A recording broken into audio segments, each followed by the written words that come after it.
मेरे प्यारे देशवासियों, नमस्कार।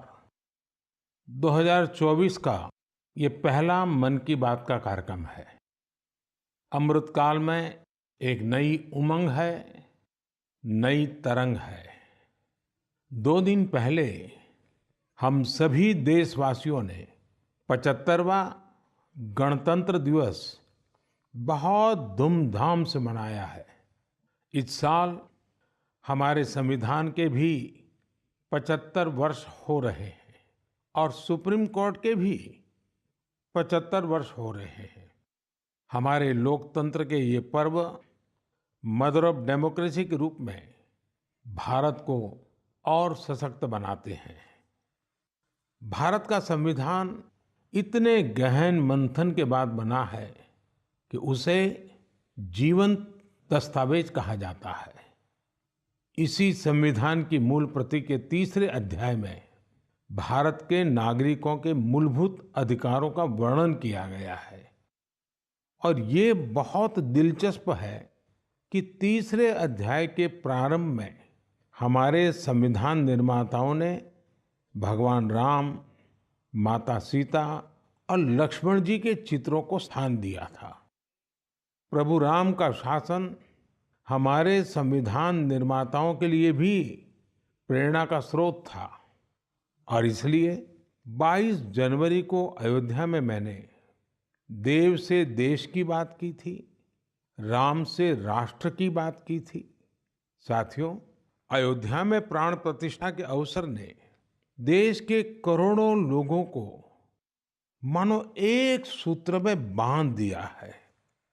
सबकी भावना एक, सबकी भक्ति एक, सबकी बातों में राम, सबके हृदय में राम।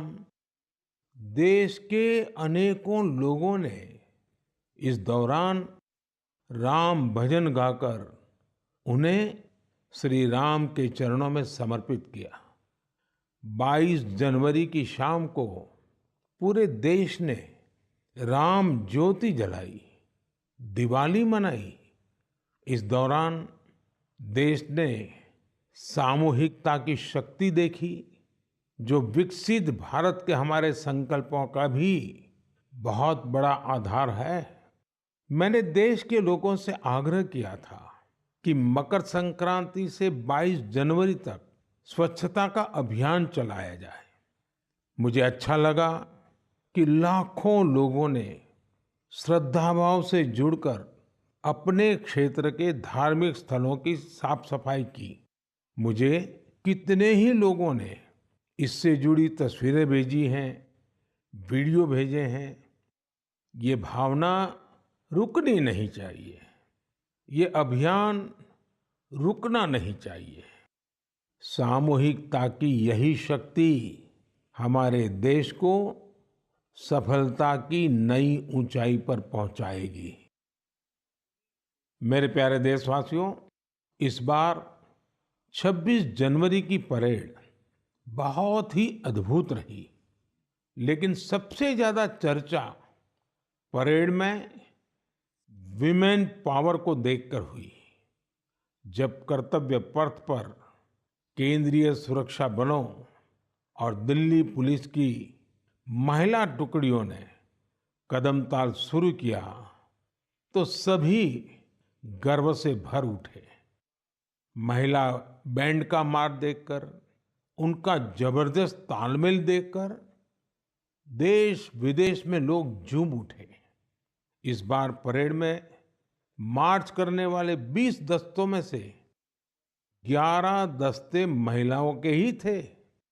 हमने देखा कि जो झांकी निकली उसमें भी सभी महिला कलाकार ही थी। जो सांस्कृतिक कार्यक्रम हुए उसमें भी करीब 1,500 बेटियों ने हिस्सा लिया था।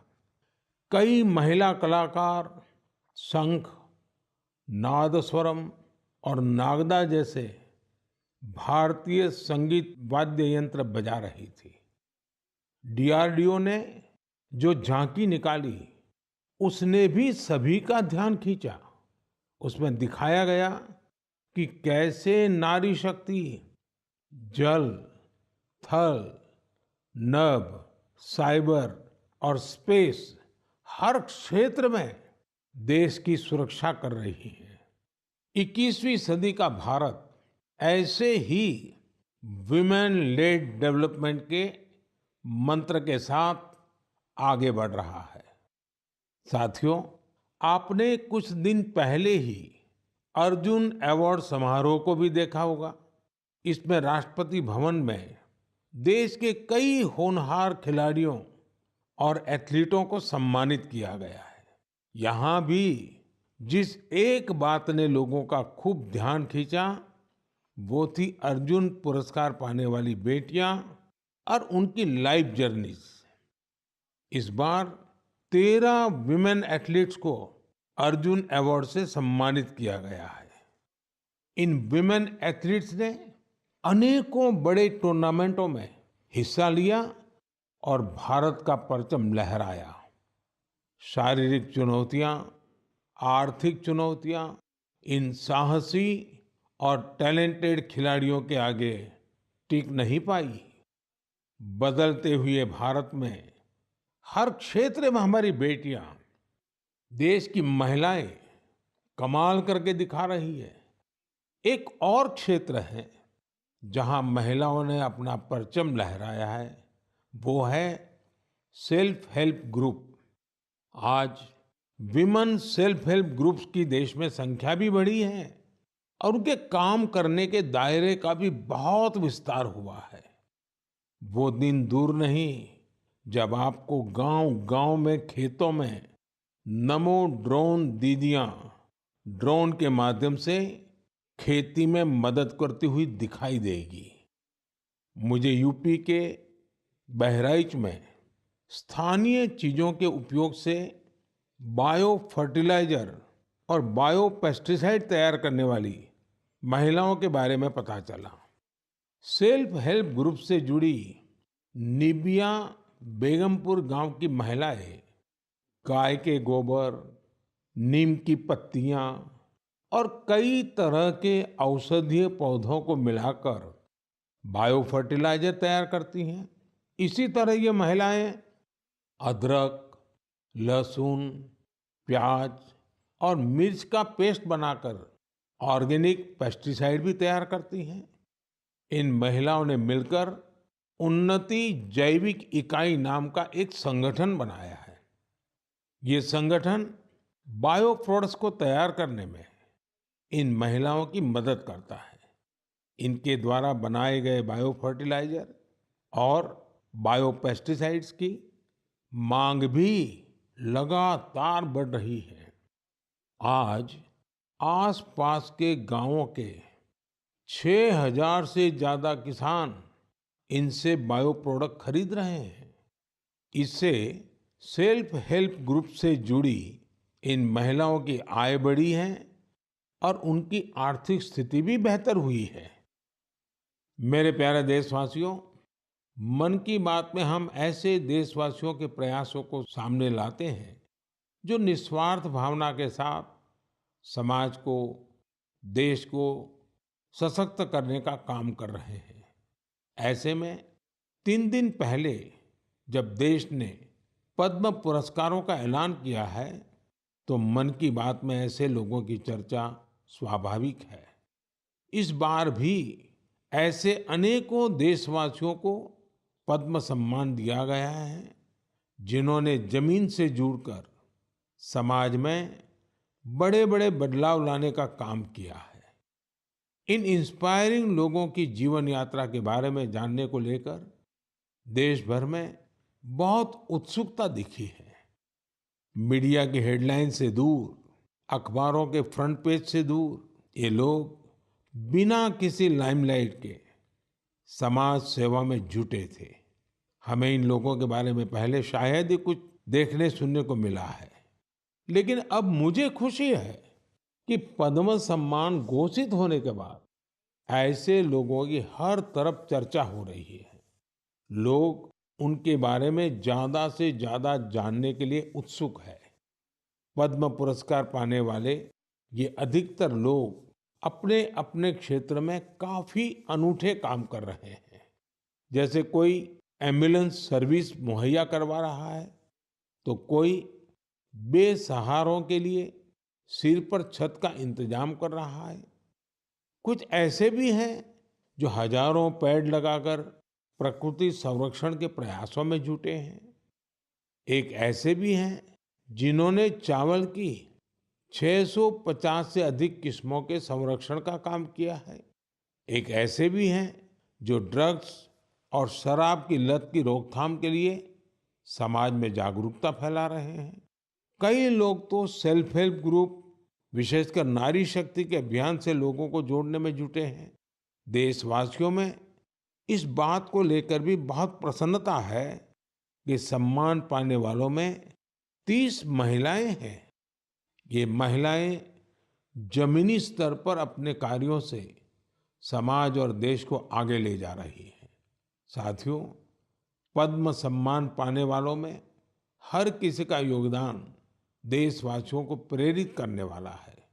इस बार सम्मान पाने वालों में बड़ी संख्या उन लोगों की है जो शास्त्रीय नृत्य, शास्त्रीय संगीत, लोक नृत्य, थिएटर और भजन की दुनिया में देश का नाम रोशन कर रहे हैं। प्राकृत, मालवी और लंबाड़ी भाषा में बहुत ही शानदार काम करने वालों को भी ये सम्मान दिया गया है।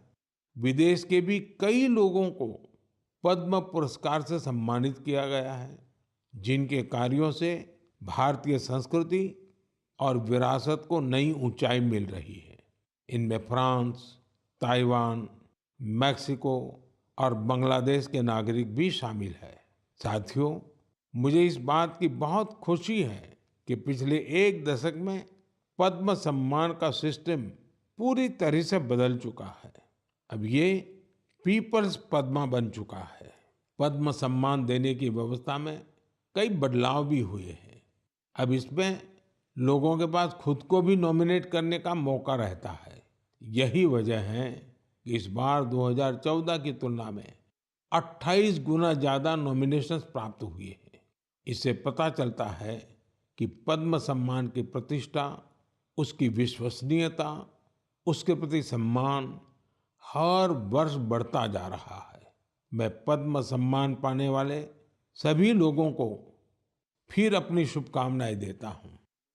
मेरे प्यारे देशवासियों, कहते हैं हर जीवन का एक लक्ष्य होता है। हर कोई एक लक्ष्य को पूरा करने के लिए ही जन्म लेता है। इसके लिए लोग पूरी निष्ठा से अपने कर्तव्यों का पालन करते हैं। हमने देखा है कि कोई समाज सेवा के माध्यम से, कोई सेना में भर्ती होकर, कोई अगली पीढ़ी को पढ़ाकर अपने कर्तव्यों का पालन करता है।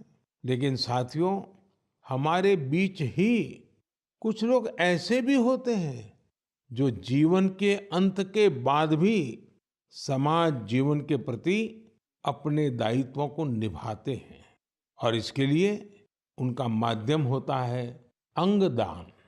हाल के वर्षों में देश में 1000 से अधिक लोग ऐसे रहे हैं जिन्होंने अपनी मृत्यु के बाद अपने अंगों का दान कर दिया।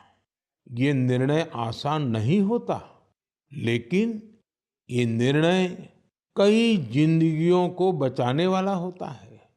मैं उन परिवारों की भी सराहना करूंगा जिन्होंने अपने करीबियों की आखिरी इच्छा का सम्मान किया। आज देश में बहुत से संगठन भी इस दिशा में बहुत प्रेरक प्रयास कर रहे हैं। कुछ संगठन लोगों को अंगदान के लिए जागरूक कर रहे हैं। कुछ संस्थाएं अंगदान करने के इच्छुक लोगों का रजिस्ट्रेशन कराने में मदद कर रही हैं।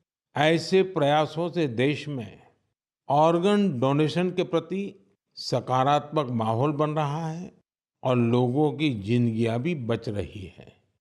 मेरे प्यारे देशवासियों, अब मैं आपसे भारत की एक ऐसी उपलब्धि साझा कर रहा हूं जिससे मरीजों का जीवन आसान बनेगा, उनकी परेशानी कुछ कम होगी।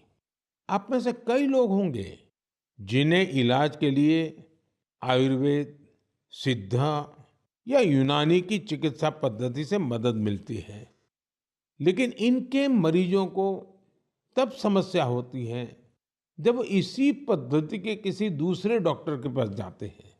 इन चिकित्सा पद्धतियों में बीमारी के नाम, इलाज और दवाइयों के लिए एक जैसी भाषा का इस्तेमाल नहीं होता है। हर चिकित्सक अपने तरीके से बीमारी का नाम और इलाज के तौर तरीके लिखता है। इससे दूसरे चिकित्सक के लिए समझ पाना कई बार बहुत मुश्किल हो जाता है। दशकों से चली आ रही इस समस्या का भी अब समाधान खोज लिया गया है। मुझे ये बताते हुए खुशी हो रही है कि आयुष मंत्रालय ने आयुर्वेद, सिद्ध और यूनानी चिकित्सा से जुड़े डेटा और शब्दावली का वर्गीकरण किया है। इसमें विश्व स्वास्थ्य संगठन ने भी मदद की है। दोनों के प्रयासों से आयुर्वेद, यूनानी और सिद्ध चिकित्सा में बीमारी और इलाज के जुड़ी शब्दावली की कोडिंग कर दी गई है। इस कोडिंग की मदद से अब सभी डॉक्टर प्रिस्क्रिप्शन या अपनी पर्ची पर एक जैसी भाषा लिखेंगे। इसका एक फायदा ये होगा कि अगर आप वो पर्ची लेकर दूसरे डॉक्टर के पास जाएंगे तो डॉक्टर को इसकी पूरी जानकारी उस पर्ची से ही मिल जाएगी। आपकी बीमारी, इलाज, कौन कौन सी दवाएं चली हैं, कब से इलाज चल रहा है, आपको किन चीजों से एलर्जी है, ये सब जानने में उस पर्ची से मदद मिलेगी। इसका एक और फायदा उन लोगों को होगा जो रिसर्च के काम से जुड़े हैं। दूसरे देशों के वैज्ञानिकों को भी बीमारी, दवाएं और उसके प्रभाव की पूरी जानकारी मिल जाएगी। रिसर्च बढ़ने और कई वैज्ञानिकों के साथ साथ जुड़ने से ये चिकित्सा पद्धति और बेहतर परिणाम देंगे और लोगों का इनके प्रति झुकाव बढ़ेगा। मुझे विश्वास है इन आयुष पद्धतियों से जुड़े हमारे चिकित्सक इस कोडिंग को जल्द से जल्द अपनाएंगे। मेरे साथियों, जब आयुष चिकित्सा पद्धति की बात कर रहा हूं तो मेरी आंखों के सामने यानुंग जामोह लोगों की भी तस्वीर आ रही है। सुश्री यानुंग अरुणाचल प्रदेश की रहने वाली हैं और हर्बल औषधीय विशेषज्ञ हैं। इन्होंने आदि जनजाति की पारंपरिक चिकित्सा प्रणाली को पुनर्जीवित करने के लिए काफी काम किया है। इस योगदान के लिए उन्हें इस बार पद्म सम्मान भी दिया गया है। इसी तरह इस बार छत्तीसगढ़ के हेमचंद मांझी, उनको भी पद्म सम्मान मिला है। वैद्यराज हेमचंद मांझी भी आयुष चिकित्सा पद्धति की मदद से लोगों का इलाज करते हैं। छत्तीसगढ़ के नारायणपुर में गरीब मरीजों की सेवा करते हुए उन्हें 5 दशक से ज्यादा का समय हो रहा है। हमारे देश में आयुर्वेद और हर्बल मेडिसिन का जो खजाना छिपा है, उसके संरक्षक में सुश्री यानुंग और हेमचंद जी जैसे लोगों की बहुत बड़ी भूमिका है। मेरे प्यारे देशवासियों, मन की बात के जरिए हमारा और आपका जो रिश्ता बना है वो 1 दशक पुराना हो चुका है। सोशल मीडिया और इंटरनेट के इस दौर में भी रेडियो पूरे देश को जोड़ने का एक सशक्त माध्यम है। रेडियो की ताकत कितना बदलाव ला सकती है, इसकी एक अनूठी मिसाल छत्तीसगढ़ में देखने को मिल रही है। बीते करीब 7 वर्षों से यहाँ रेडियो पर एक लोकप्रिय कार्यक्रम का प्रसारण हो रहा है जिसका नाम है हमर हाथी हमर गोठ। नाम सुनकर आपको लग सकता है कि रेडियो और हाथी का भला क्या कनेक्शन हो सकता है, लेकिन यही तो रेडियो की खूबी है। छत्तीसगढ़ में आकाशवाणी के 4 केंद्रों अंबिकापुर, रायपुर, बिलासपुर और रायगढ़ से हर शाम इस कार्यक्रम का प्रसारण होता है। और आपको जानकर हैरानी होगी कि छत्तीसगढ़ के जंगल और उसके आसपास के इलाके में रहने वाले बड़े ध्यान से इस कार्यक्रम को सुनते हैं। हमर हाथी हमर गोठ कार्यक्रम में बताया जाता है कि हाथियों का झुंड जंगल के किस इलाके से गुजर रहा है। ये जानकारी यहाँ के लोगों के बहुत काम आती है। लोगों को जैसे ही रेडियो से हाथियों के झुंड के आने की जानकारी मिलती है, वो सावधान हो जाते हैं। जिन रास्तों से हाथी गुजरते हैं, उधर जाने का खतरा टल जाता है। इससे जहां एक और हाथियों के झुंड से नुकसान की संभावना कम हो रही है, वहीं हाथियों के बारे में डेटा जुटाने में मदद मिलती है। इस डेटा के उपयोग से भविष्य में हाथियों के संरक्षण में भी मदद मिलेगी। यहाँ हाथियों से जुड़ी जानकारी सोशल मीडिया के जरिए भी लोगों तक पहुंचाई जा रही है। इससे जंगल के आसपास रहने वाले लोगों को हाथियों के साथ तालमेल बिठाना आसान हो गया है। छत्तीसगढ़ की इस अनूठी पहल और इसके अनुभवों का लाभ देश के दूसरे वन क्षेत्रों में रहने वाले लोग भी उठा सकते हैं। मेरे प्यारे देशवासियों, इसी 25 जनवरी को हम सभी ने नेशनल वाटर्स डे मनाया है। ये हमारी गौरवशाली लोकतांत्रिक परंपराओं के लिए एक अहम दिन है। आज देश में करीब करीब 96 करोड़ मतदाता है। आप जानते हैं ये आंकड़ा कितना बड़ा है? ये अमेरिका की कुल जनसंख्या से भी करीब 3 गुना है। ये पूरे यूरोप की कुल जनसंख्या से भी करीब 1.5 गुना है। अगर मतदान केंद्रों की बात करें तो देश में आज उनकी संख्या करीब 10.5 लाख है। भारत का हर नागरिक अपने लोकतांत्रिक अधिकार का इस्तेमाल कर पाए, इसके लिए हमारा चुनाव आयोग ऐसे स्थानों पर भी पोलिंग बूथ बनवाता है जहां सिर्फ एक वोटर हो। मैं चुनाव आयोग की सराहना करना चाहूंगा, जिसने देश में लोकतांत्रिक मूल्यों को मजबूत करने के लिए निरंतर प्रयास किए हैं। साथियों, आज देश के लिए उत्साह की बात ये भी है कि दुनिया के अनेक देशों में जहां वोटिंग परसेंट कम हो रहा है, भारत में मतदान का प्रतिशत बढ़ता जा रहा है। 1951-52 में जब देश में पहली बार चुनाव हुए थे, तो लगभग 45% वोटर्स ने ही वोट डाले थे। आज ये आंकड़ा काफी बढ़ चुका है।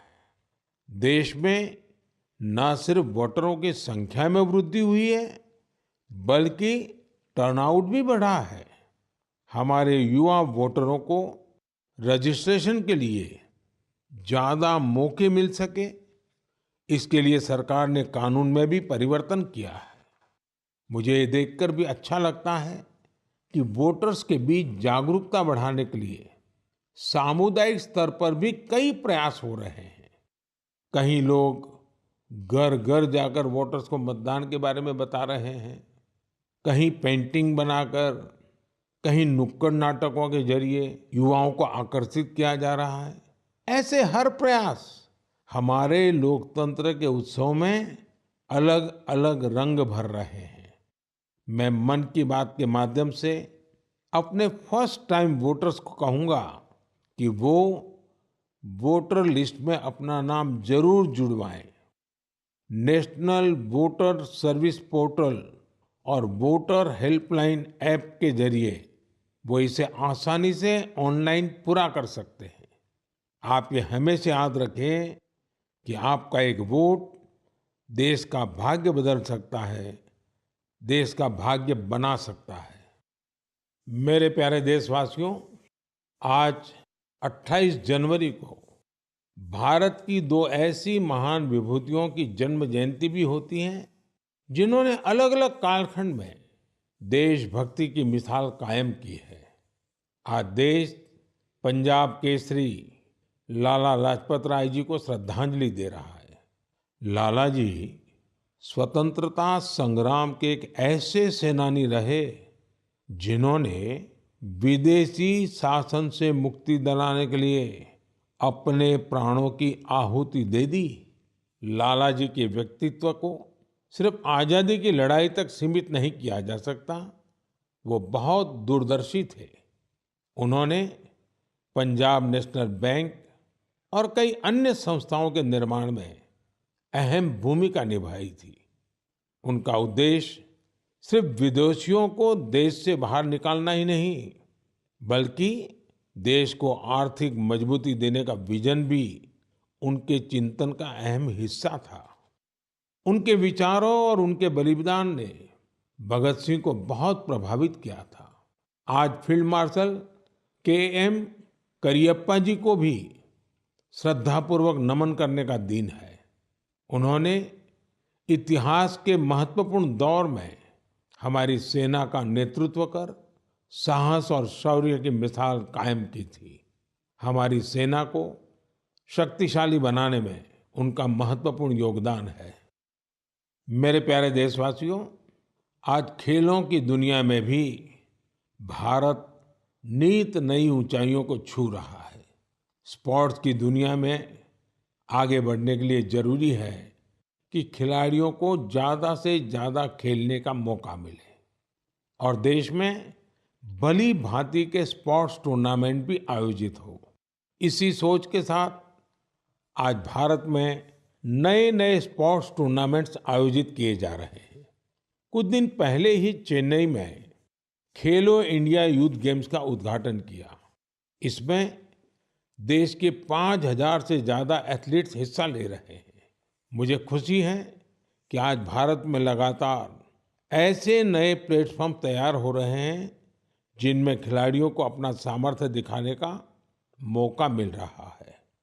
ऐसा ही एक प्लेटफॉर्म बना है बीच गेम्स का, जो दीव के अंदर उसका आयोजन हुआ था। आप जानते ही हो, दीव केंद्र शासित प्रदेश है, सोमनाथ के बिल्कुल पास है। इस साल की शुरुआत में ही दीव में इन बीच गेम्स का आयोजन किया गया। ये भारत का पहला मल्टी स्पोर्ट्स बीच गेम्स था। इनमें tug of war, sea swimming, pencak silat, mallakhamb, beach volleyball, beach kabaddi, beach soccer और बीच बॉक्सिंग जैसे कंपटीशन हुए। इनमें हर प्रतियोगी को अपनी प्रतिभा दिखाने का भरपूर मौका मिला और आपको जानकर हैरानी होगी कि इस टूर्नामेंट में ऐसे राज्यों से भी बहुत से खिलाड़ी आए जिनका दूर दूर तक समंदर से कोई नाता नहीं है। इस टूर्नामेंट में सबसे ज्यादा मेडल भी मध्य प्रदेश ने जीते, जहां कोई सी बीच नहीं है। खेलों के प्रति यही टेम्परामेंट किसी भी देश को स्पोर्ट्स की दुनिया का सरताज बनाता है। मेरे प्यारे देशवासियों, मन की बात में इस बार मेरे साथ इतना ही। फरवरी में आपसे फिर एक बार बात होगी। देश के लोगों के सामूहिक प्रयासों से, व्यक्तिगत प्रयासों से कैसे देश आगे बढ़ रहा है, इसी पर हमारा फोकस होगा। साथियों, कल 29 तारीख को सुबह 11 बजे हम परीक्षा पे चर्चा भी करेंगे। परीक्षा पे चर्चा का ये 7वां संस्करण होगा। ये एक ऐसा कार्यक्रम है जिसका मैं हमेशा इंतजार करता हूँ। इससे मुझे स्टूडेंट्स के साथ बातचीत करने का मौका मिलता है और मैं उनके परीक्षा संबंधी तनाव को कम करने का भी प्रयास करता हूँ। पिछले 7 वर्षों में परीक्षा पे चर्चा शिक्षा और परीक्षा से संबंधित कई मुद्दों पर बातचीत करने का एक बहुत अच्छा माध्यम बनकर उभरा है। मुझे खुशी है कि इस बार 2.25 करोड़ से अधिक विद्यार्थियों ने इसके लिए रजिस्ट्रेशन कराया है और अपने इनपुट भी दिए हैं। मैं आपको बता दूं कि जब हमने पहली बार 2018 में ये कार्यक्रम शुरू किया था, तो यह संख्या केवल 22,000 थी। स्टूडेंट्स को प्रेरित करने के लिए और परीक्षा के तनाव के बारे में जागरूकता फैलाने के लिए बहुत से अभिनव प्रयास भी किए गए हैं। मैं आप सभी से, विशेषकर युवाओं से, विद्यार्थियों से आग्रह करूंगा कि वे कल रिकॉर्ड संख्या में शामिल हो। मुझे भी आपसे बात करके बहुत अच्छा लगेगा। इन्हीं शब्दों के साथ मैं मन की बात के इस एपिसोड में आपसे विदा लेता हूं। जल्द ही फिर मिलेंगे। धन्यवाद।